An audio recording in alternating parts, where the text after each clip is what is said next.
So now ladies, moving on to the next set of motivation, we have CA Geetha Sridhar with us, who is going to be telling us something about leadership and networking. Hailing from an agriculture family, she was the first CA in the family. Started her career in PwC and later on moved to E&Y.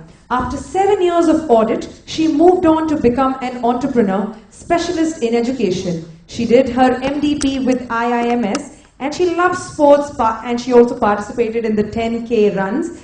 At present, she is teaching business management for IB students. Can we have a huge round of applause for her? May I please request CA Anjana to present a bouquet?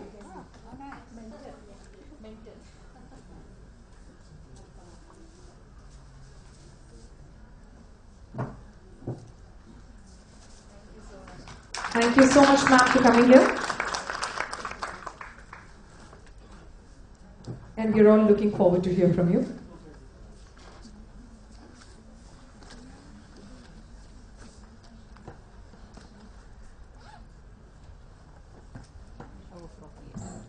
You want me to give you a presentation, slides, or just an extempore talk?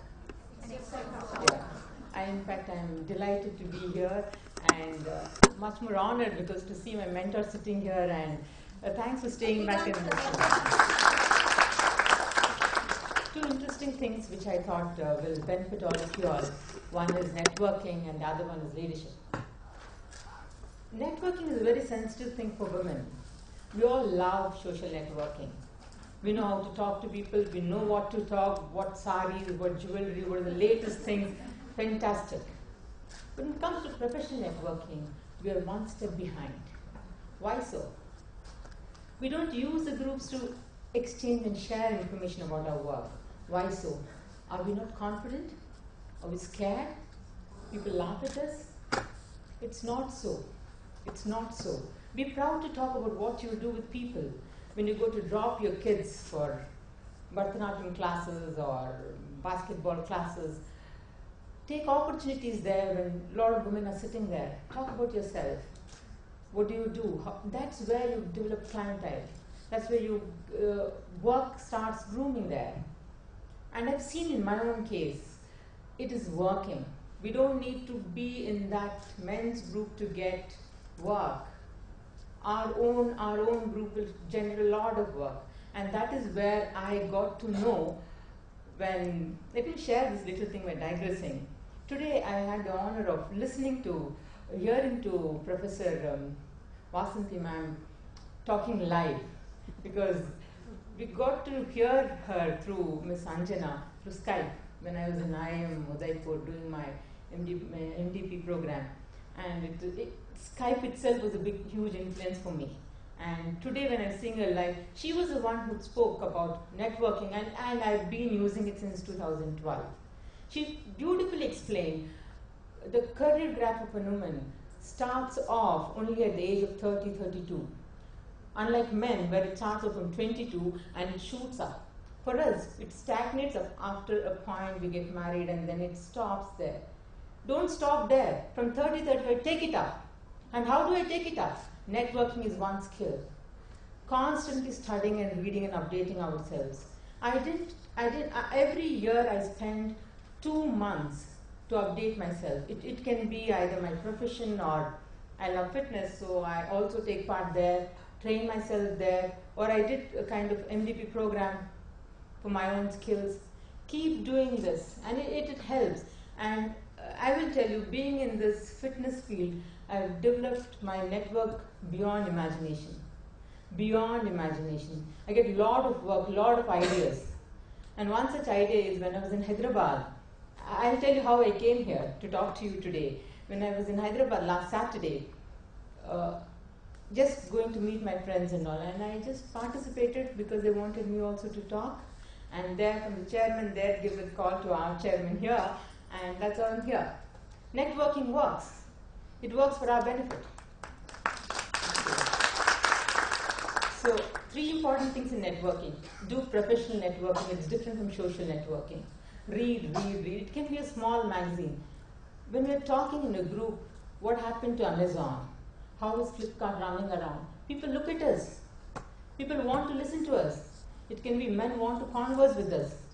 So it is important we keep reading a lot of other new things. And third thing is, take one more passion for yourself, because that field also helps in networking. Fine? Small thing on networking. Leadership. A lot of leaders here. I know most of us today sitting here are lucky, because we are living in a world which is very different from where our moms lived in and grandmoms lived in, where the career choices were very limited. We are lucky because we have lived a life, a good life, in good education. Of course, there's still some women who have not got that opportunities. All that aside, why are women not in the top positions in any field anywhere in the world? Statistics shows that 15-16%, be it in government, central, state representation, be it in corporate sector, the so-called women-led areas, non-profit areas, is just 20%. Of 2 million chartered accountants in India, we are just 22%. Why? Why is this? Why is this we're not going? In fact, I was shocked when I read in India, the women CEOs can fit into our favorite car choice, like maybe 5 to 8 people only. And I was like, good market for us to grow. That's how I looked at it. We can really take up this opportunity. Let's not hold back. We have everything with us. We have everything with us.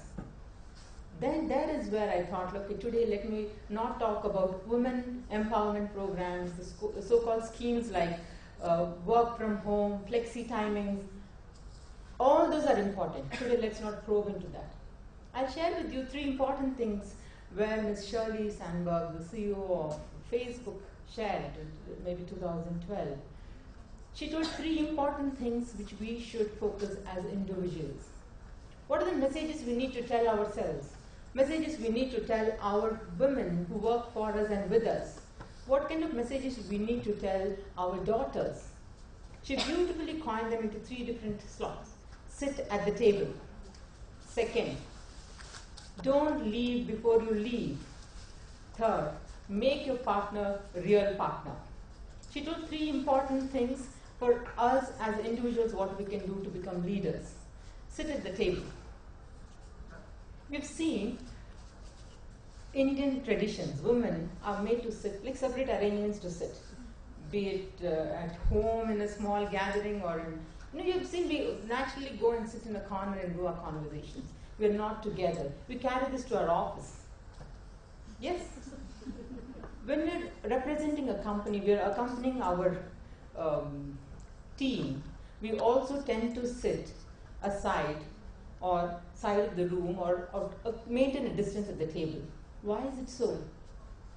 We constantly underestimate our confidence. We significantly underestimate our confidence. Not because we don't know work, not because we are less confident or people will laugh at us. There is some kind of a fear. Statistics shows that when 57% of men who are entering workforce from college are negotiating the first salary, only 7% of women are doing that. We don't negotiate. We don't negotiate. We don't fight for our success. We are doing this constantly. And again, some kind of state of mind. We all have it with us. I want to scream out and tell you, you're fabulous women. Don't underestimate yourself. You can do a good job. You can fight for, negotiate.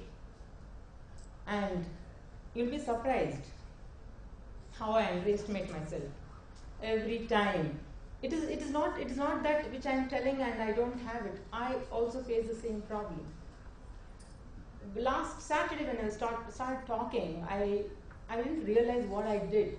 Kind of only when people started calling me, even after I came back to Bangalore, they wanted me to share a lot of information, talk about a lot of things. And only when I got a call from Ms. Geetha, I realized, oh, I done a really good job. We depend upon somebody to vet our success. You go and talk to a man, how do you attribute your success? Myself, I'm awesome. That's how we get started. Right. And for us, we do hard work, we tell, oh no, external factors are there, they helped me, luck was the issue there. And last, we attribute it to our hard work. Tell this to our daughters. You're good. Somehow our the kind of chemistry is we put more pressure on the boys for success and not on the girls. And that is working on us and at our workplace. Second one, don't leave before you leave. And it is happening invariably for all of us because of the actions we do. Let me share with you a small incident which is happening at my workplace. There is this amazingly fantastic physics faculty. She's amazingly good at a subject, introducing iPads into the curriculum. And now she is not raising her hand up. She is refusing to take up projects. She is refusing to introduce new things into the curriculum. Why is it so? I've decided to adopt a baby. Fine. Adopting a child means 12 to 18 months of waiting time, because that's how the process goes, and then 2 or 3 months of maternity leave, yes, and another 6 months to catch up breath and get back to work. Fast forward a full 2 years. We are trying to do jobs next 2 years, but the action is happening now. I'm not taking up jobs now. I'm not making my job challenging right now. That is what we think. Oh, I may get married. I don't know where I'll settle. I don't want to take a job. I'm planning to go in for. We all kind of live in that kind of a situation. It is really, really disturbing our profession. Take the decision when it happens. When the child is there, yes, then I will start off. Plan, do it. You see the guy next to me, raise his hands, gets a profession, climbs up the ladder. In the 2 years, a lot of things have happened. We have stayed back there and somebody else has moved. The pyramid, I think morning when she was discussing why we don't go to the top, we get stagnated there. And then the confidence is affected, and then a lot of things have happened to us internally. We are losing out our opportunities because we are blaming ourselves. No, nobody is there.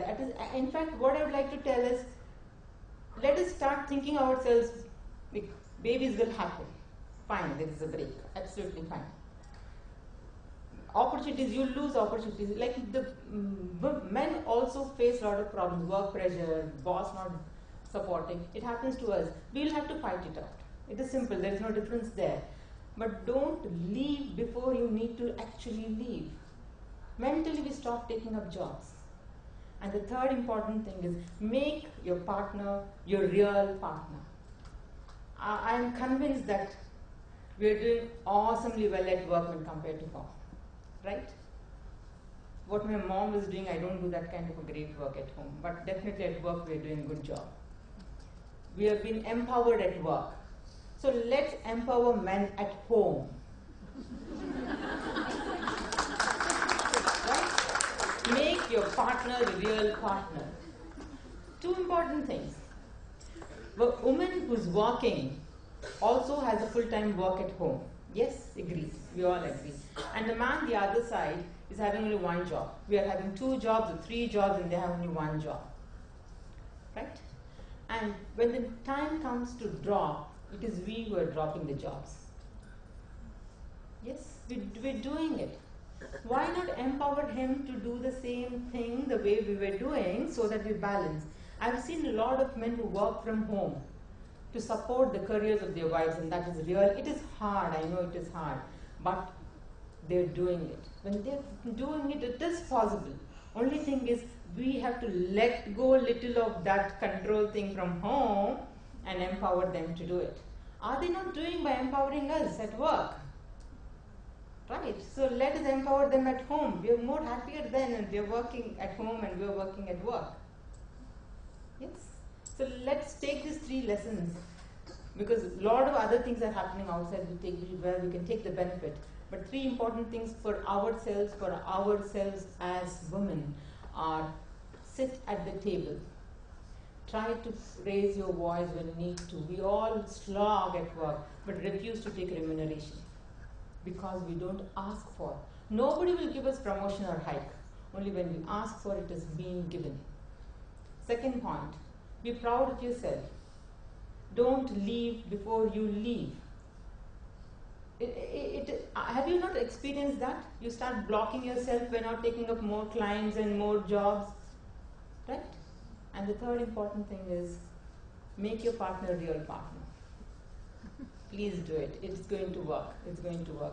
I know I feel guilty of myself a lot of times that I'm not there with my son who's appearing for the boards.